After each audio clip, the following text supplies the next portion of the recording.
Assalamualaikum everyone, this is Jusra Yamin and welcome back to my YouTube channel Let's Educate। अगर आप मेरी video first time देख रहे हैं तो और अगर अभी तक आपने सब्सक्राइब नहीं किया है ये channel so please do subscribe it, hit the bell icon so that you can get all the notifications on time. जैसे कि मैंने अपनी लास्ट वीडियो में बात की थी basics of English language part 1 में कि हमने 3 रूल्स डिस्कस किए थे जिसको फॉलो करते हुए हम अपनी डेली रूटीन में स्पोकन इंग्लिश को बेहतर बना सकते हैं। अगर आपसे वो वीडियो मिस हो गई है तो लिंक डिस्क्रिप्शन बॉक्स में है, आप जाके वहाँ से देख सकते हैं। तो आज की वीडियो जो basics of English language part 2 है, इसमें हम कुछ टिप्स एंड ट्रिक्स डिस्कस करेंगे जिनको फॉलो करते हुए हम अपनी डेली रूटीन में स्पोकन इंग्लिश को बेहतर कर सकते हैं। So let's get started. Okay, so the tip number 1 is do not think about time. अब ये हम लोगों की सोसाइटी में एक नेचर बन चुका है कि हम कोई काम शुरू करते हैं और हम 2 से 3 दिन बाद ही उसके एंड रिज़ल्ट्स का वेट करने लगते हैं। सो इंग्लिश कोई जादू नहीं है, कोई आपको घोल के नहीं पिला रहा कुछ कि आपने जी आज शुरू किया और 1 से 2 दिन बाद आपको उसके रिज़ल्ट्स मिलना शुरू हो जाएंगे। So you have to wait, you have to give some time to yourself. और जैसे आपने ये स्टोरी तो सुनी ही होगी बचपन में, इन 2 कैरेक्टर्स को देख के आपको स्टोरी याद आ गई होगी। इन 2 कैरेक्टर्स से मैं आपको ये समझाने की कोशिश कर रही हूँ यहाँ पे कि हर इंसान की स्पीड ऑफ लर्निंग डिफरेंट होती है। कुछ लोग बहुत जल्दी एक कॉन्सेप्ट को सीख जाते हैं और कुछ लोग उसी कॉन्सेप्ट को सीखने में थोड़ा टाइम लगाते हैं। सो हर इंसान की अपनी स्पीड होती है, हमें अपनी स्पीड के हिसाब से चलना है। हम कोई रेस नहीं लगा रहे किसी से, हम इंग्लिश सीख रहे हैं अपने लिए। सो हमें अपने स्पीड में रह के सीखना है, हमें अपने कंफर्टेबल जोन में रह के इंग्लिश को सीखना है। सो यहाँ पे जो मैं टिप्स आपसे डिस्कस करना चाहूँगी वो फर्स्ट टिप है कि make a consistent effort. Consistent effort तो की है, उसे आप बिना किसी भी चीज़ को आप बिना एफर्ट बिना हार्ड वर्क के सीख ही नहीं सकते। सो कंसिस्टेंट एफर्ट तो आपने करनी ही है। Second, practice every day.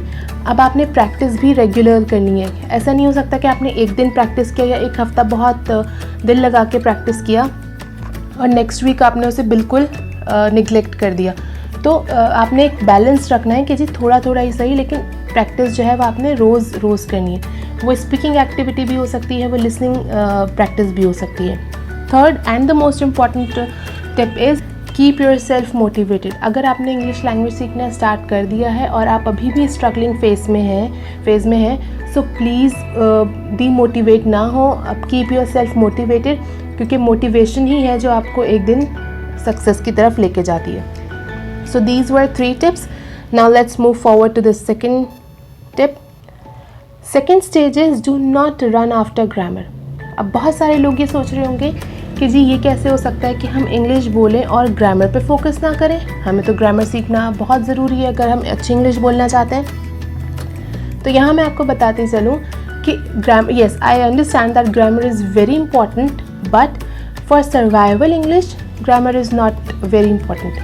Now the question is that what is survival English? Survival English वो इंग्लिश होती है, जैसे फॉर एग्ज़ाम्पल अगर आप किसी ऐसे इंग्लिश मीडियम एनवायरनमेंट में काम करते हैं जहाँ पे इंग्लिश ही बोली और समझी जाती है, तो आपको इतनी अंग्रेज़ी आना ज़रूरी है कि आप किसी से कोई सवाल कर सकें या किसी के सवाल का आंसर कर सकें।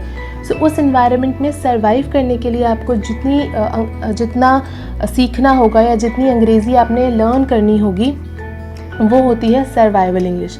सो अब मैं ये क्यों कह रही हूँ कि सर्वाइवल इंग्लिश में जी ग्रामर की ज़रूरत नहीं होती, क्योंकि अगर आप ग्रामर के पीछे लग जाएंगे तो फिर आपके ब्रेन पे एक प्रेशर डेवलप हो जाता है कि जी हम सही ग्रामर यूज़ कर रही हूँ या सही सेंटेंस में सही वर्ब्स और हेल्पिंग वर्ब्स यूज़ किए हैं या नहीं। So my advice is do not run after grammar, क्योंकि जब तक आप सर्वाइवल इंग्लिश के फेज़ में हैं तब तक अगर आप ग्रामर पे फोकस करेंगे तो सिर्फ आप अपने ब्रेन पे एक प्रेशर डेवलप कर रहे हैं। और हम सब ये बात जानते हैं कि जब हम कोई स्टेप लेते हैं, कोई चीज़ इनिशिएट करते हैं तो उसमें गलतियाँ होती हैं। तो हम एक वक्त में एक चीज़ पे फोकस करेंगे।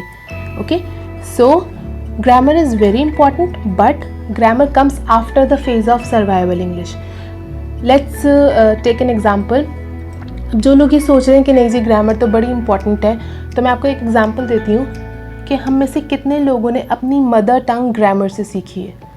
फॉर एग्ज़ाम्पल अगर मेरी मदर टंग उर्दू है तो मैंने उर्दू बोलना ग्रामर से नहीं सीखी, मैंने उर्दू बोलना सुन के सीखी है। तो तो हर इंसान, और ये फैक्ट है कि हर इंसान अपनी मदर टंग ग्रामर लर्न करके नहीं बल्कि सुन के सीखता है। तो हम अभी जब हम सर्वाइवल इंग्लिश के फेज़ में हैं तो हम भी इंग्लिश सुन के सीख रहे हैं या पढ़ के सीख रहे हैं। So this that is why I am saying that grammar is not important for your phase. The big concept is grammar always comes after the learning of survival English. Once you are done with survival English, एक दफ़ा जब आपने अपनी इतनी English सीख ली कि आप अपने इन्वायरमेंट में सर्वाइव कर सकते हैं, now comes the grammar.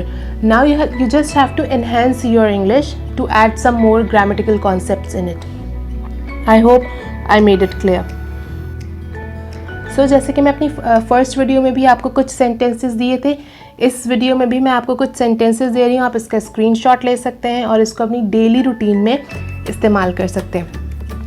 First is, are you sure of what you said? Second, are you sure that he is not going to come? Third, I can't wait to hear from you. Next, I can't wait to buy a new computer. I am looking forward to working with you. I'm really looking forward to the holidays. So these are the few sentences जिनको आप daily routine में कहीं ना कहीं इस्तेमाल कर सकते हैं। I hope कि basics of English language part 1 and basics of English language part 2 आपके लिए कुछ हद तक यूज़फुल रही होगी। अगर रही है so please hit the like button and इंशाल्लाह नेक्स्ट वीडियो में मुलाकात होगी। Till then take care and अल्लाह हाफिज़।